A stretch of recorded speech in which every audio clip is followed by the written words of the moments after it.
Frechette here with a Mindful Journey with Kaylin, and there's something that's been weighing really heavy on my heart, and we're going to talk about it. We're in this amazing era of mental health being something that is normalized and talked about, and anxiety and self-awareness is being worked into our everyday. However, we still have so much growth and so much work to do, and the more that we don't talk about things, the more lonely it feels in each and every one of us, because we don't talk about it. And so it's so easy to feel like you're the only one. One of my biggest ones lately has been me crying in public, especially when I'm just fighting and just trying to get through the grocery store with a 2 and a 4-year-old is like impossible. And when they dump that bag of popcorn all over the aisle and you just start crying because it's the end of the day and it's been a really long day and nobody's helping you, everybody's staring at you and judging you, and instead of putting themselves in your shoes and instead of showing you kindness, they just judge you. And it is so hard, and that makes it feel lonely. That makes it feel like it's not happening to other people, and I don't ever see it. I just see it happening to me.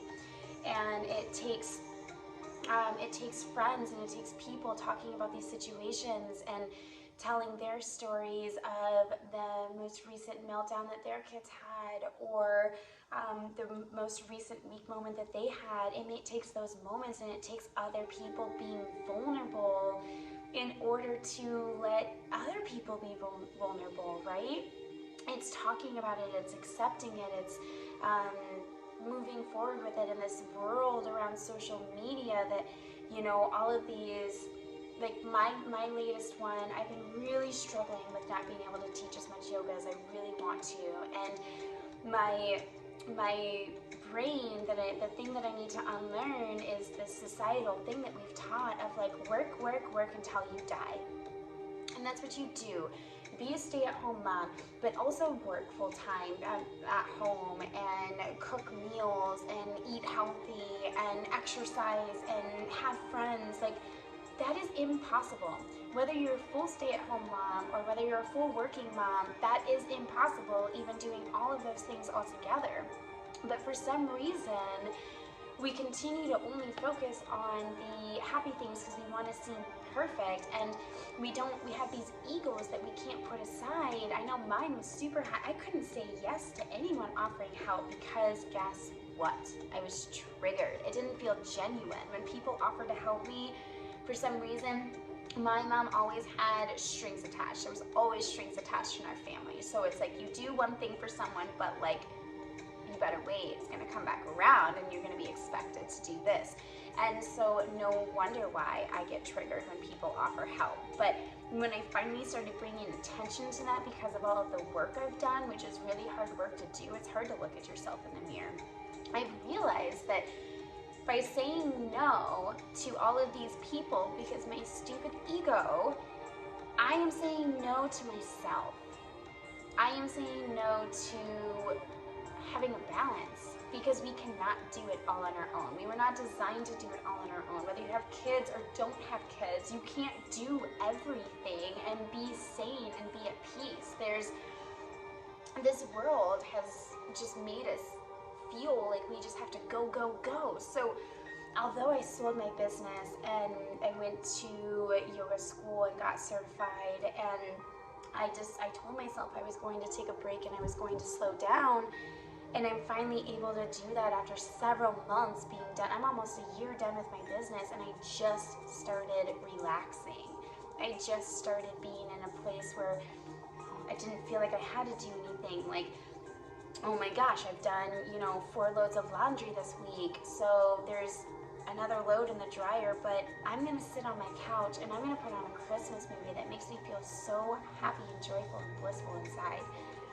And instead of hooraying and congratulating that person for doing what makes them feel good, we have opinions and we cut them down, and it's like, oh, well, you should be doing more. How dare you take a rest? Isn't that nice?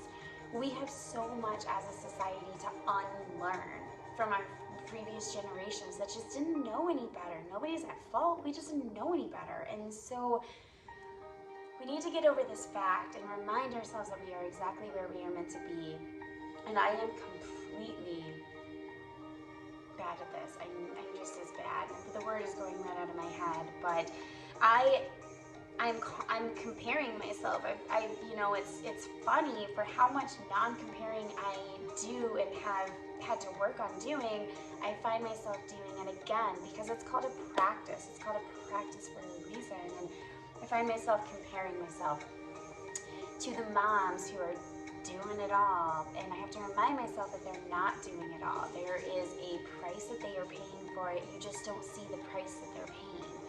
And I get so jealous that I see these people having all of their own classes and all of this stuff, and then I remind myself that you're supposed to be taking a break, to pause and to breathe and to be with myself and remind myself that you are exactly where you are meant to be, and that I accept myself and I love myself for exactly what I'm doing, no matter what I'm doing. And raising my vibration, because I've noticed that my vibration has been getting a little low lately, and I'm bound to back it up, because when you become aware of something and you start to bring attention to it, you can start to shift your mindset. And so instead of trying to do everything and trying to be everybody's hero, I'm going to pause and I'm going to be still with myself. And I'm going to remind myself all of the good things that are happening, and that my time will come. I made a choice and I need to follow that through.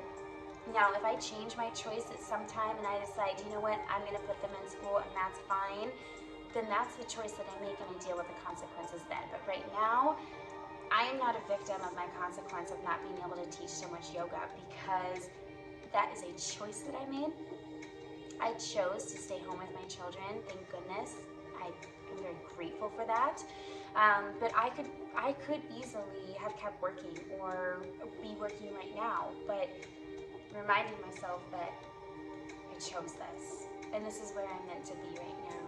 And I have the rest of my life to be teaching yoga, and I am so thankful for this channel and just being able to talk about things and talk about mental health, even though it's super uncomfortable. But if you're a person that's struggling, just like I am, reach out to me. Reach out to me if you want to sign up for the 15-minute mindfulness program. We will figure it out together. We will work on stuff. We will find whatever small nook and cranny of time you have in a day to meditate, and we will start doing it, and it will start shifting things. But you have to trust the process, and you have to do it. You have to show up for yourself.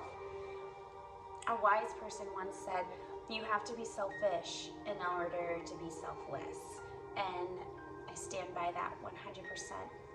Remember to take time for yourself, and remember that in these moments that you feel really, really off and you just can't get it right, you can't figure it out, pause, close your eyes, straighten your spine, start to lengthen your breath, start to quiet your mind, and check in and ask yourself, how am I? Why am I anxious? Why am I feeling this way? And discover. You're never going to discover if you don't sit and ask yourself and listen. Namaste, my friends.